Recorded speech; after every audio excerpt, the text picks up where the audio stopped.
नमस्कार, उत्तराखंड समाचार में आपका स्वागत है। मैं रविंद्र सिंह। सबसे पहले मुख्य समाचार। महाकुंभ के लिए आकाशवाणी के विशेष चैनल कुंभवाणी का प्रयागराज में उत्तर प्रदेश के मुख्यमंत्री योगी आदित्यनाथ ने किया शुभारंभ। आज से 26 फरवरी तक महाकुंभ की हर गतिविधि पर आधारित कई कार्यक्रमों का होगा प्रसारण।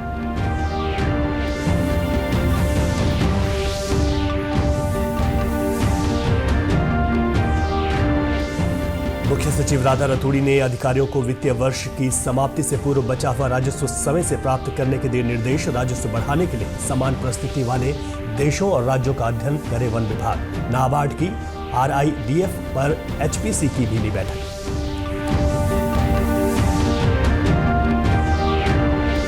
और 21 फरवरी से शुरू होंगी उत्तराखंड हाई स्कूल और इंटरमीडिएट की बोर्ड परीक्षाएं। परीक्षा पर चर्चा कार्यक्रम में प्रधानमंत्री नरेंद्र मोदी छात्रों से करेंगे संवाद। छात्रों से 14 फरवरी तक मांगे गए आवेदन।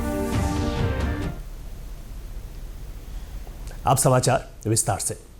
महाकुंभ के लिए आकाशवाणी के विशेष चैनल कुंभवाणी का आज प्रयागराज में उत्तर प्रदेश के मुख्यमंत्री योगी आदित्यनाथ ने शुभारंभ किया है। इस मौके पर मुख्यमंत्री योगी आदित्यनाथ ने कहा कि प्रसार भारती ने इससे पूर्व के आयोजनों में भी विशेष चैनल शुरू किया था और अब एक बार फिर से प्रयागराज महाकुंभ के लिए भी कुंभवाणी FM चैनल शुरू किया है। इसके जरिए लोगों को सही जानकारी मिल पाएगी। कुंभवाणी पर आज से 26 फरवरी तक महाकुंभ की हर गतिविधि पर आधारित कई कार्यक्रम सुबह 5:55 से रात 10:05 तक प्रसारित किए जाएंगे।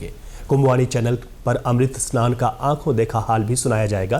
कार्यक्रम को 103.5 megahertz frequency, news on AIR app और OTT प्लेटफॉर्म पर भी सुना जा सकेगा।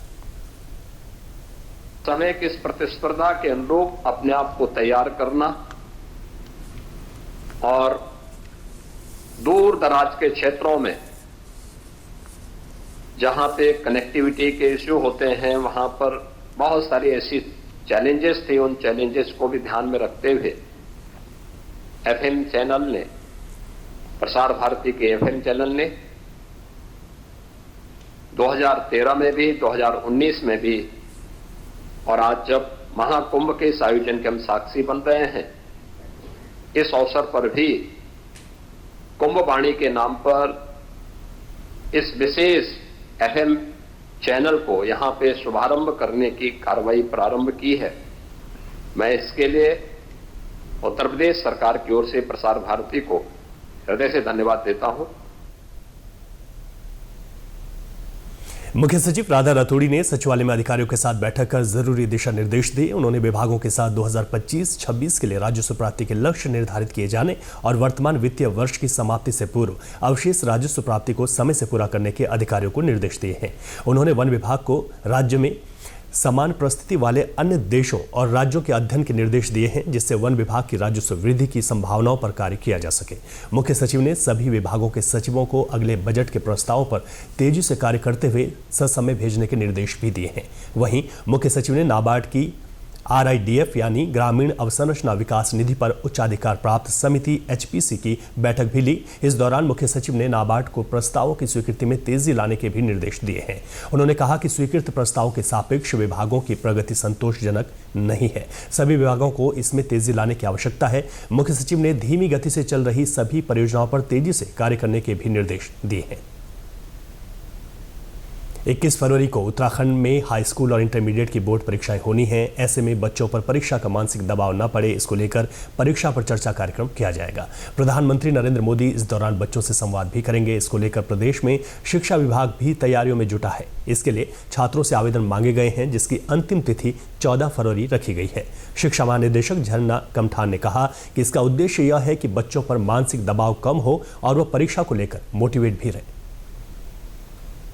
देखिए, परीक्षा पे चर्चा एक बहुत महत्वपूर्ण कार्यक्रम है शिक्षा विभाग का और इसके तहत जो है हमने अपने सभी स्कूल में पढ़ने वाले बच्चों से आवेदन मांगे हैं और लगभग हमारे यहाँ अभी तक 1,75,000 बच्चों ने रजिस्ट्रेशन करा लिया है।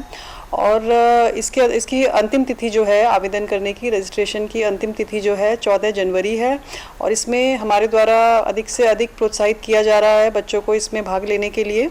और इसमें माननीय प्रधानमंत्री जी द्वारा बच्चों के साथ में इंटरेक्शन किया जाएगा और निश्चित रूप से ये बच्चों के लिए बहुत ही लाभकारी सिद्ध होगा और उनको इससे बहुत इंस्पिरेशन मिलेगा, उनको गाइडेंस मिलेगी, उनको मोटिवेट किया जाएगा। प्रदेश में समान नागरिक संहिता लागू करने की प्रक्रिया के तहत जिला प्रशासन की ओर से संस्कृति भवन के प्रेक्षागृह में प्रशिक्षण कार्यक्रम आयोजित किया गया। जिलाधिकारी डॉक्टर आशीष चौहान ने बताया कि उत्तराखंड में समान नागरिक संहिता के क्रियान्वयन का उद्देश्य व्यक्तिगत कानूनों में एक रूपता सुनिश्चित करना, समानता को बढ़ावा देना और कानूनी प्रक्रियाओं को सरल बनाना है।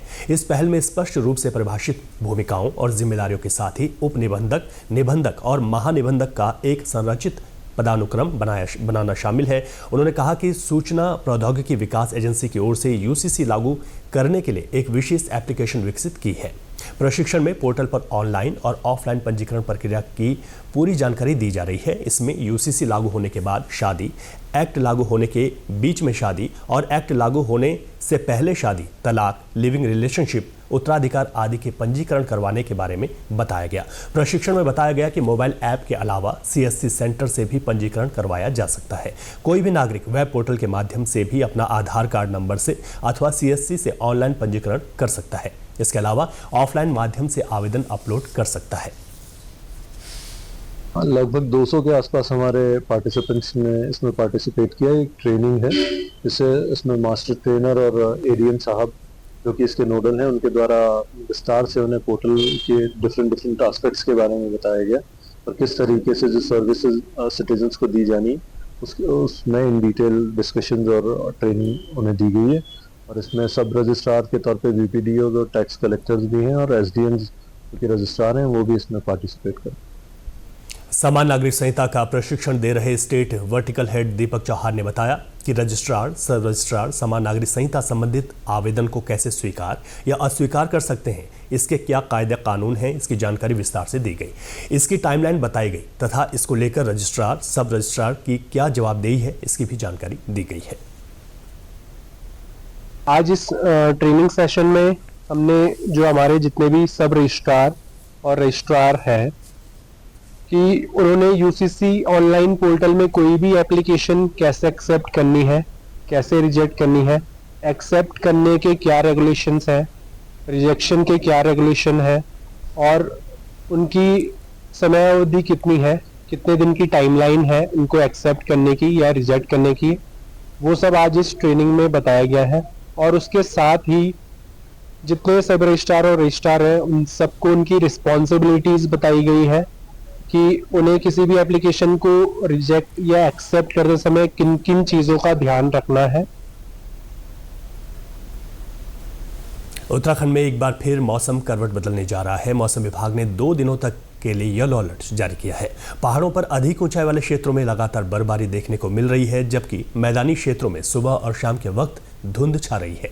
मौसम विभाग के निदेशक विक्रम सिंह ने कहा कि 11 और 12 जनवरी को पहाड़ी क्षेत्रों में बर्फबारी और मैदानी क्षेत्रों में हल्की बारिश हो सकती है। उन्होंने कहा कि इसके बाद मौसम के साफ रहने का अनुमान है।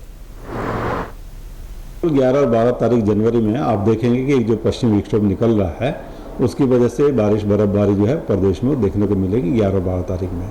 अगर डिस्ट्रीब्यूशन इंटेंसिटी की बात करें तो हल्की मध्यम तक की आप कह सकते हैं 11 तारीख को जो है जो बारिश है या बर्फबारी वो देखने को मिलेगी।